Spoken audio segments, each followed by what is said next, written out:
Captain America Brave New World. What can I really say about this movie? I mean, yeah, it's a Captain America movie. Let's be honest, it's starting to feel like the same damn movie. And it's not just Captain America.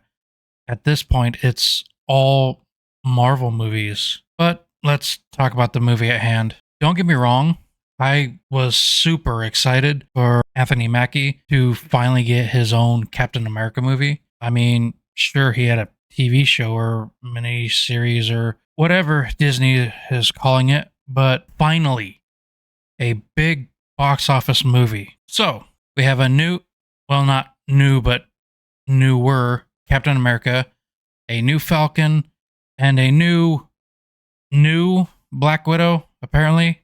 Oh, and a new Hulk, but this one's red. Ooh. At this point, I figure everyone knows who Captain America and the Falcon are. So I'll just leave it at Anthony Mackie and Danny Ramirez play Captain America and the Falcon. Then we have Thaddeus Thunderbolt Ross, Harrison Ford edition. Does Disney just want Harrison Ford in every fucking thing now? Like, what's next? Are they gonna make him a Disney princess? I have a really bad feeling about this. Anyways, so Red Hulk. That's what we're going with. The whole taking a pill from the dude you imprisoned.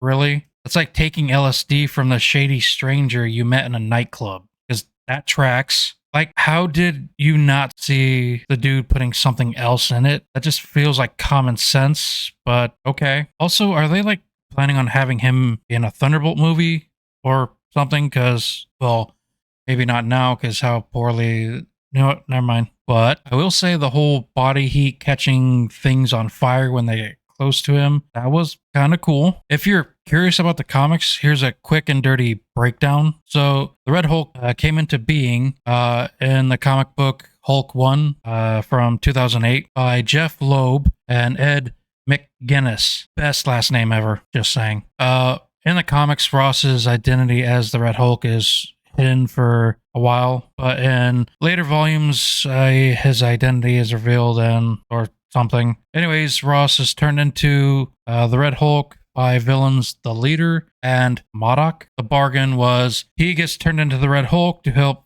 fight the Hulk, and they bring his daughter Betty back to life after an apparent assassination of Steve Rogers' Captain America, which, fun fact, later Betty becomes the Red She-Hulk. I thought that was pretty neat. But that's probably information overload, so let's just move on. Tim Blake Nelson plays Samuel Stern, also known in the comic books as the Leader, a super villain, first appearing in Tales to Astonish number 62, created by Stan Lee and Steve Ditko, to be the arch enemy of the Hulk. And a Marvel movie wouldn't be complete without a cameo. This time it's from Sebastian Stan, which I guess was cool to see. Personally, would have been better if he was in more of the movie, but I guess the last 3 seconds were fine. Oh, apparently now Bucky Barnes is a senator or some shit, which I guess is also neat. And playing the new Black Widow is Shara Haas. Hope I pronounced that right. She's protecting the... Oh, right. Forgot to mention. It's now President Ross, because in this movie, he is the president. So the new Black Widow is protecting the president now. Carol Lumbly is reprising his role as Isaiah Bradley from the Captain America and Winter Soldier series thing, which was really cool to see him in this movie. Personally, I'd like to see him in more stuff with a bigger role, maybe a backstory, especially like his exploits and all that.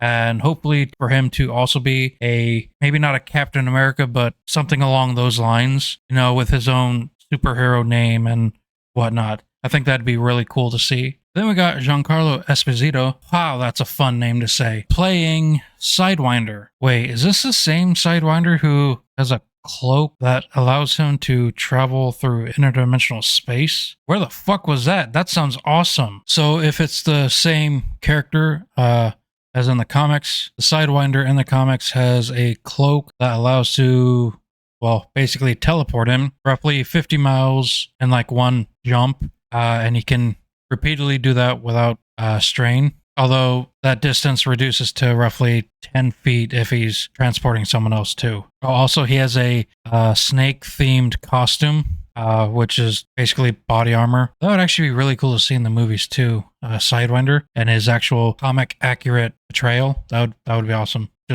Just saying. Marvel or Disney. Let's see, is there anyone I'm forgetting? Probably. Liv Tyler is in the last 3 seconds of it too. That was cool to see. Maybe she'll get to play the Red She-Hulk. All right, moving on. Are we going to talk about how Marvel has spent years pretending that the Incredible Hulk and really the rest of the Hulk movies didn't exist, and now suddenly they're canon again? Did they just run out of villains or something? There's a whole catalog of shit they could have thrown in, but now they're just saying fuck it and dusting off forgotten ones from 10 movies ago. Don't get me wrong, I think the villain is fine. He's actually kind of neat, but still, gotta be honest though, my favorite Hulk media thing is still the old Hulk show from 1977 with Bill Bixby and Lou Ferrigno. Play that sad walking away song from The Incredible Hulk. Hey, everyone, look at me. Look at me.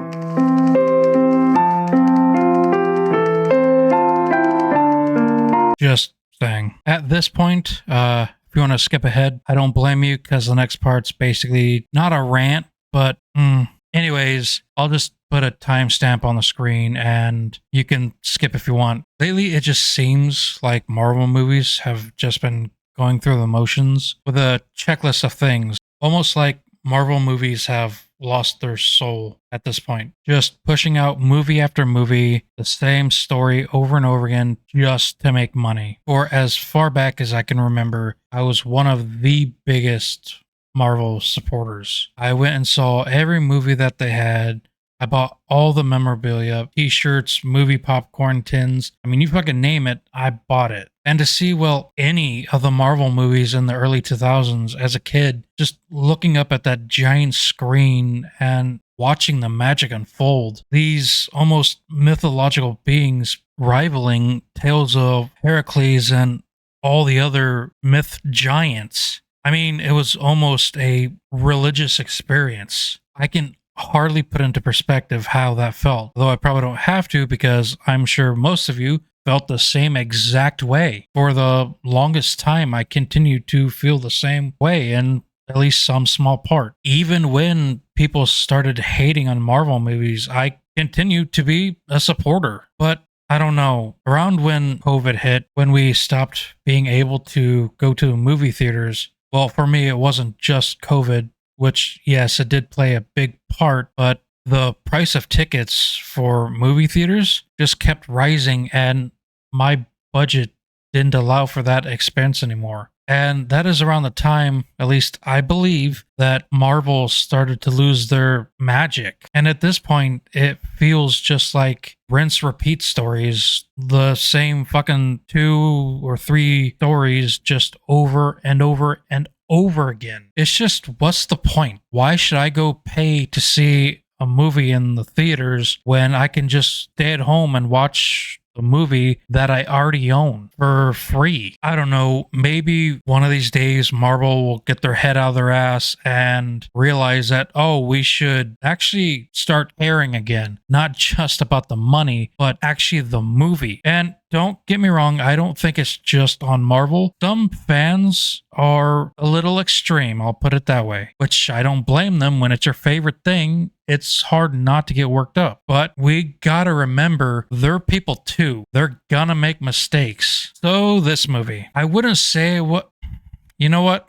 I'm gonna say it. This movie was boring. I was sitting there watching this movie and was just like, yeah, it's a Marvel movie. It's a Captain America movie. Okay, I guess. Maybe it's just me, but they've lost their surprise factor. I don't really know what more to say, but it's sad to say, but yeah, it is what it is, I suppose. All the fight sequences are pretty much the same anymore. The stereotypical, the military is making it worse. If the first 300 bullets doesn't work, the next 1,000 should do the trick.